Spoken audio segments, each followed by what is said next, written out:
இளைஞர்களோட மன அமைதிக்காக இந்த விதிக்கு வெற்றி தமிழ்நாடு மாநாட்டில் ஒரு எம்ஓஏ வந்து சைன் ஆச்சு.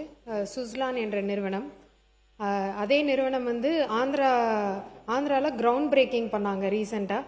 அதை வைத்து இங்கே சைன் ஆன நிறுவனம் அங்கே போயிருச்சு அப்படின்னு ஒரு தவறான செய்தி வந்து சமூக வலைதளத்தில் காட்டுத்தீ மாதிரி பரவிட்டு இருக்கு. இளைஞர்களோட மன அமைதிக்காக இந்த விதி கீழே நான் திருத்த விரும்புகிறேன்.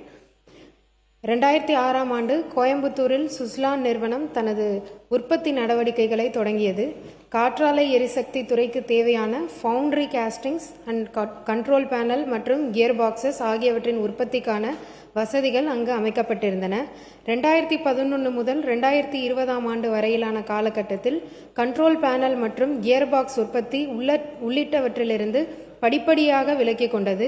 அதே வேளையில் தனது துணை நிறுவனமான SE ஃபோர்ஜ் நிறுவனம் மூலம் ஃபவுண்டரி உற்பத்தி நடவடிக்கையை கோவையில் தொடர்ந்து மேற்கொண்டு வருகிறது.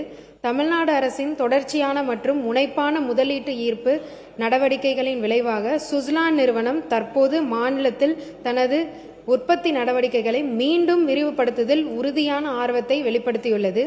2026 ஆகஸ்ட் 13 அன்று சென்னையில் மாண்புமிகு தமிழ்நாடு முதலமைச்சர் அவர்களின் முன்னிலையில் கையெழுத்திடப்பட்ட புரிந்துணர்வு ஒப்பந்தத்தின் கீழ் சுமார் 500 கோடி முதலீடு மற்றும் 500 நபர்களுக்கான வேலை வாய்ப்புகளை உருவாக்க சுஸ்லான் நிறுவனம் உறுதியளித்துள்ளது.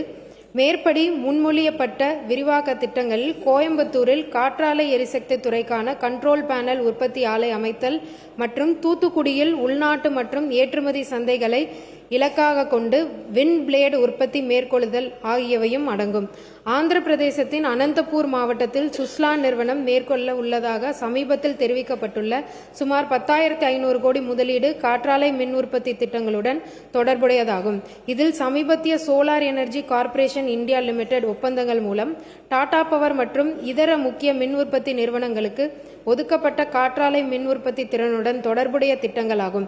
எனவே இம்முதலீட்டை தமிழ்நாடு அரசுடன் மேற்கொள்ளப்பட்டுள்ள புதிய இயந்திரபாக உற்பத்தி முதலீட்டு MOUடன் ஒப்பிடுவது பொருத்தமானதாக அமையாது. தமிழ்நாட்டிலும் இதுபோன்ற காற்றாலை மின் உற்பத்தி திட்டங்கள் கரூர் மாவட்டத்திலும் ஏற்கனவே செயல்படுத்தப்பட்டு வருகின்றன.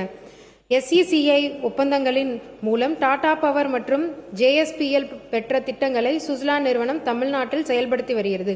எனவே தமிழ்நாடு வெறும் காற்றாலை மின் உற்பத்தி திட்டங்களுக்கான இடமாக மட்டுமல்லாமல் காற்றாலை பாகங்கள் உற்பத்தி மூலம் எரிசக்தி மதிப்பு சங்கிலியின் முக்கிய உற்பத்தி தளமாக மீண்டும் உருவெடுத்து வருகிறது. ஆந்திராவின் அமைச்சர் திரு நாரா லோகேஷ் அவர்களால் திறந்து வைக்கப்பட்டுள்ள 2 பிளேடு உற்பத்தி வரிசைகளும் அனந்தபூரில் சுஸ்லான் நிறுவனம் ஏற்கனவே மேற்கொண்ட பிளேடு உற்பத்தி முதலீட்டின் ஒரு பகுதியாகும். அவை தற்போது